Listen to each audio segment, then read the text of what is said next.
Oke, Assalamualaikum warahmatullahi wabarakatuh. Halo anak-anakku kelas 12 TKJ. Bagaimana kabar kalian? Semoga kalian baik-baik saja ya. Nah, selama pandemi COVID-19 ini, untuk sementara waktu, kalian akan belajar secara online atau daring. Mohon, selama kalian di rumah, ya, selalu menerapkan protokol kesehatan yang sudah diterapkan oleh pemerintah dan selalu jaga kesehatan. Oke, mungkin kita bisa langsung masuk saja ke mata pelajaran kita, yaitu administrasi sistem jaringan. Di sini nanti saya akan mengajar dua kelas. Ya. Yang pertama adalah kelas 12 TKJ 2, yang kedua adalah 12 TKJ 3. Untuk 12 TKJ 2, pengajarnya adalah saya sendiri, Bapak Doni Ardianto, dan partner saya, Bu Evina Fuadi Arifa. Sedangkan untuk kelas 12 TKJ 3, itu juga bersama saya, ya, Bapak Doni, dan partner saya yang lain yaitu Bapak Tommy Setiawan. Nah, untuk mata pelajaran ASC kelas 12 ini merupakan kelompok dari C2 dan merupakan lanjutan dari mata pelajaran kelas 11 tahun kemarin. Tentu saja mata pelajarannya juga administrasi sistem jaringan. Nah, apa saja yang akan kalian pelajari selama 2 semester di kelas 12 ini? Berikut kompetensi dasar yang akan kalian dapatkan. Yang pertama adalah kontrol panel hosting. Jadi kalian akan belajar mengenai kontrol panel hosting. Yang kedua adalah layanan dari hosting, yaitu share hosting, virtual private server, dedicated hosting server. Yang ketiga adalah VPN server atau virtual private network. Bagaimana cara membuat jaringan di dalam virtual. Yang keempat adalah sistem kontrol dan monitoring. Jadi kalian harus mempelajari tidak hanya membangun jaringan, tetapi juga harus mengontrol dan memonitoring jaringan agar tetap stabil. Yang kelima adalah sistem keamanan jaringan. Jadi nanti kalian juga harus mempelajari bagaimana cara mengamankan jaringan di sebuah server agar terhindar dari orang-orang yang tidak bertanggung jawab, agar jaringan komputer kalian tetap aman. Nah, untuk pertemuan pertama, kita akan mempelajari mengenai kontrol panel hosting. Mungkin ada yang sudah tahu, ya, tapi juga pasti ada yang belum tahu juga sih, ya. Jadi akan saya jelaskan, ya. Nah, kontrol panel hosting yaitu adalah antarmuka berbasis web yang disediakan oleh layanan web hosting yang memungkinkan pengguna untuk mengelola server dan layanan host mereka. Nah, jadi kontrol panel hosting ini adalah memudahkan kita untuk berinteraksi, ya, mengkonfigurasi sebuah server kita tanpa harus kita datang ke server utama kita, ya. Jadi kita lebih mudah mengkonfigurasinya. Nah, ini adalah salah satu tampilan dari sebuah kontrol panel hosting. Nah, ambil contoh di sini ada fitur dari kontrol panel hosting yaitu file manager. Jadi di file manager ini kita bisa mengupload sebuah file-file data dari sebuah website agar bisa ditampilkan di komputer pengguna, ya. Kita bisa menggunakan file manager ini untuk menguploadnya. Jadi fasilitas file manager ini digunakan untuk mengupload sebuah file, ya, tanpa harus kita datang ke server utama komputer tersebut, ya. Nah, sedangkan hosting itu sendiri biasa dikenal dengan istilah web hosting. Nah, apa web hosting? Yaitu tempat yang digunakan untuk menampung segala macam data yang diperlukan untuk membangun sebuah website. Atau juga bisa dikatakan sebuah website dapat diibaratkan seperti rumah tempat kita tinggal yang dapat diisi dengan hal apapun yang kita sukai. Untuk menyewa atau membeli sebuah rumah, tentu diperlukan tanah. Ibaratnya, hosting ini adalah tanah yang di atasnya berdiri rumah milik kita sendiri. Sebuah hosting memiliki satu atau beberapa server yang terhubung dengan jaringan internet berkecepatan tinggi. Jadi hosting bisa dikatakan adalah wadah atau tempat untuk menaruh data-data pada server kita, ya. Itu hosting, ya. Jadi hosting itu adalah wadah atau tempat. Ibaratnya seperti itu. Nah, bagaimana cara untuk mendapatkannya? Ada dua cara untuk mendapatkan sebuah hosting tersebut. Yang pertama adalah ada hosting gratis. Jadi hosting di sini juga ada yang hosting gratis alias bisa didapatkan dengan cuma-cuma. Jadi tidak harus membeli hosting tersebut. Ya. Jadi secara gratis bisa kita dapatkan. Misalkan saja pada situs Wixit atau Zero Web Host, itu adalah salah satu hosting gratis yang ditawarkan untuk pengguna ya untuk memilih hosting gratis. Tetapi terkadang untuk nama domain yang akan didapatkan juga mengikuti penyedia hosting tersebut. Jadi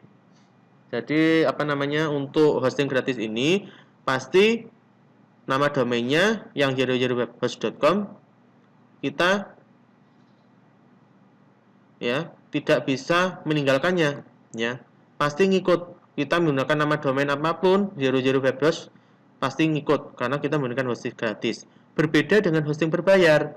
Untuk hosting berbayar tentunya akan berbeda dengan hosting yang gratis. Hosting berbayar akan menawarkan lebih banyak keleluasaan dalam pengaturannya. Jadi untuk domain di sini akan mudah diatur sesuka hati. Ya, bisa diatur sesuka hati kalian tanpa harus menyediakan embel-embel dari penyedia jasa hostingnya. Tentu saja domain tersebut juga harus membelinya terlebih dahulu. Jadi kalau di hosting berbayar, nama domain kita bisa kita gunakan sesuka hati. Misalkan kita ingin membuat nama sekolah, sekolahku.com, itu bisa kita menggunakan hosting berbayar. Tapi kalau kita menggunakan hosting gratis, ya berarti untuk nama domainnya pasti sekolahku.00webhost.com. Nah, berbeda kan? Itu berbedanya hosting gratis sama hosting berbayar. Kalau hosting gratis pasti nama domainnya untuk webhost.com pasti ngikut. Sedangkan hosting berbayar kita bisa menggunakan sesuka hati atau mengatur domain kita sendiri. Nah, apa fungsi dari hosting? Yaitu tempat menyimpan data ibaratnya tanah sebagai hosting. Semakin luas tanah yang dimiliki seseorang, semakin luas pula rumah yang bisa dibangunnya. Semakin banyak barang yang bisa diisikan di atas tanah tersebut. Oleh karena itulah, hosting berbayar memiliki harga yang sangat bervariasi dengan kapasitas penyimpanan yang beragam pula, seperti 30 MB, 50 MB, 300 MB, hingga ratusan GB juga ada. Jadi, fungsi hosting ini adalah tempat untuk menyimpan data, ya. Jadi semakin kita memiliki kapasitas penyimpanan yang besar, maka semakin mahal harga dari hosting tersebut. Nah, salah satu yang lain dari fungsi hosting adalah menjaga agar situs dapat diakses 24 jam dengan memilih hosting yang tepat, yang servernya tidak mudah down. Maka setiap kali ada orang yang ingin mengakses website yang Anda miliki, orang tersebut bisa mengakses dengan lancar tanpa ada halangan apapun. Jadi untuk para bisnismen, kalau ingin memilih hosting atau para penjual, pasti pilihlah hosting yang bisa melayani 24 jam. Jika ada pertanyaan, bisa terjawab secara langsung, tidak harus menunggu besok. Dan yang kedua, servernya tidak mudah down. Pilihlah server yang selalu kuat, dalam artian tidak mudah down, ya. Jadi pilihlah itu. Pilih hosting yang pertama adalah bisa melayani akses 24 jam dan tidak mudah down. Ya, salah satunya pilihlah seperti itu. Pilihlah hosting seperti itu. Nah, jenis-jenis layanan hosting. Berikut adalah jenis-jenis layanan hosting yang harus kalian ketahui. Yang pertama adalah share hosting, yang kedua adalah virtual private server, yang ketiga dedicated server, yang keempat adalah cloud hosting. Nah, untuk penjelasan masing-masing dari layanan hosting ini akan saya jelaskan di pertemuan kedua, ya. Nah, pertemuan kedua nanti selain membahas dari layanan hosting tadi, akan saya tambahkan yaitu mengenai aplikasi hosting. Jadi nanti yang aplikasi hosting itu secara singkat ada yang berbayar sama ada yang open source. Jadi apa saja aplikasi hosting yang berbayar nanti akan saya jelaskan di pertemuan kedua, apa saja yang open source juga akan saya jelaskan di pertemuan kedua. Jadi nanti akan saya jelaskan di pertemuan kedua.